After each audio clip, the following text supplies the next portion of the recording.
Good morning, sailors, and welcome back to the vlog.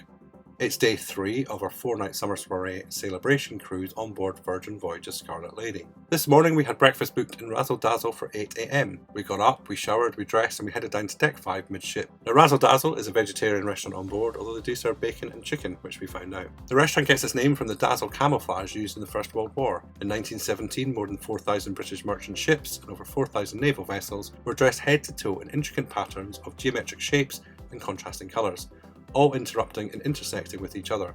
A solution that was devised by the British Admiralty and the US Navy, with the source of the inspiration being zebras. I must admit, I really enjoyed my breakfast in here. I wish that we had done it during the 3-day trip, or we had thought about eating here for lunch or dinner before.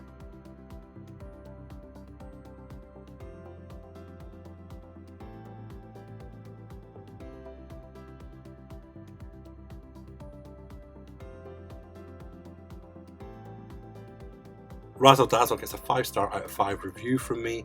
I learned a lot about the history in its name. The food is exceptional, if not a little funky. I mean, toast with rainbow sprinkles looked amazing, but I really did not need that sugar high.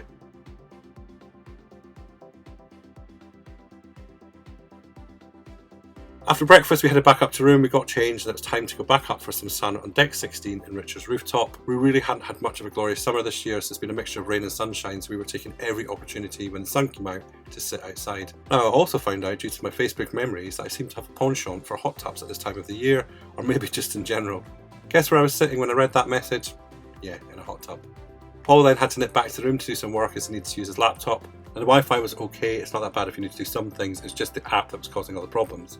Now, as much as I liked it up in Richard's Rooftop, I must say the staff in that area were not as attentive as anywhere else on the ship. But for a suite-only area on deck, it's extremely lacking. It has a bar at the front, and that was it. There was no food service, and if you wanted anything, you had to go wander around to get it and then bring it back. Also, I sat for ages hoping that I might get approached and asked if I wanted a drink. Now, I may have only gone for sparkling water, fountain soda, or a cup of tea, but no, I wasn't asked like most other people were, so this really did make me feel more like a zero than a rock star, and it did sort of explain why the Z was at the end of the room number. We were supposed to have been on a tour of the ship's bridge this afternoon, but we had a medical emergency as one of the performing crew took unwell, so I had to call the Coast Guard and have the helicopter come and get them. The captain made his announcement that top decks would then be closed. The helicopter arrived after about 20 minutes. The crew member was taken onto shore, and we heard later that everything was okay and that they were recovering well in the hospital.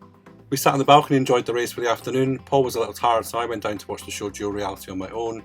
I'd been really looking forward to this as we had heard some good things about it. Now, the show is a twist on Romeo and Juliet or West Side Story, whichever way you want to look at it. When you enter the theatre, you're either put on the red side or the blue side. You're given a band in that colour and you can take your seats. The setting is a large open space in the middle with 2 bleachers set up on the east and west wing of the theatre. I was lucky to be sitting next to one of the performers before the show started. It's a mix of acrobats, jugglers and some death-defying stunts. The music during the show was amazing. The stunts, the whole show was just breathtaking. This show gets a 5-star out of 5 rating from me.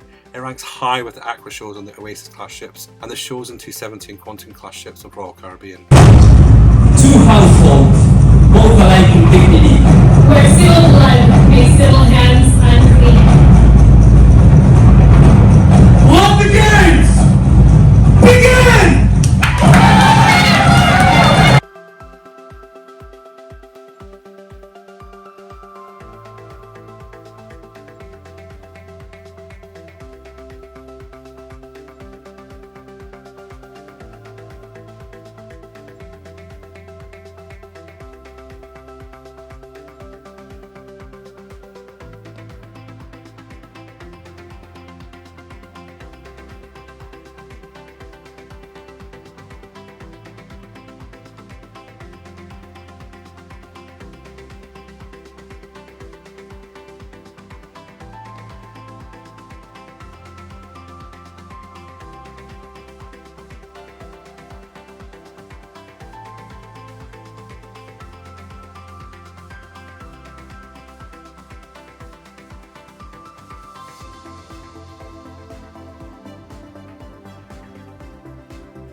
I then went back to the room, told Paul all about the show. We then sat and watched the sunset on the balcony. We then got ready for our evening meal, which would be at Extra Virgin. It would be a late dinner for us, but it was the only time that we could get at the time of booking.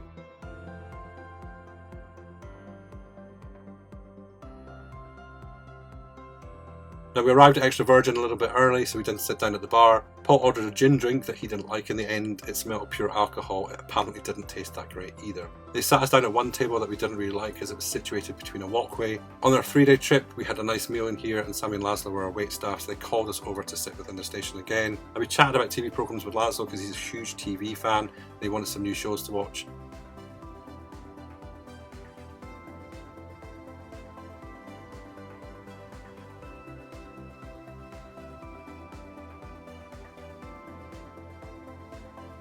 The food again was exceptional.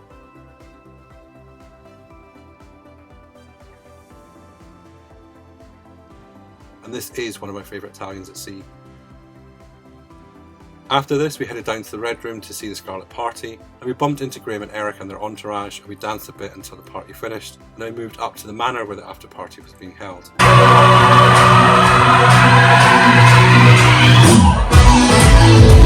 I stayed up till around about 1:30 before going back to the room.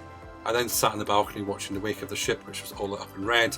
I took some videos of the ship because it was all lit up in red this evening too. It was then time to get ready for bed, hit that light switch on the tablet, head to bed, have a nice slumber because tomorrow would be our last day on board. So we'll see all you sailors in the morning. Good night. Stay safe and thanks for watching.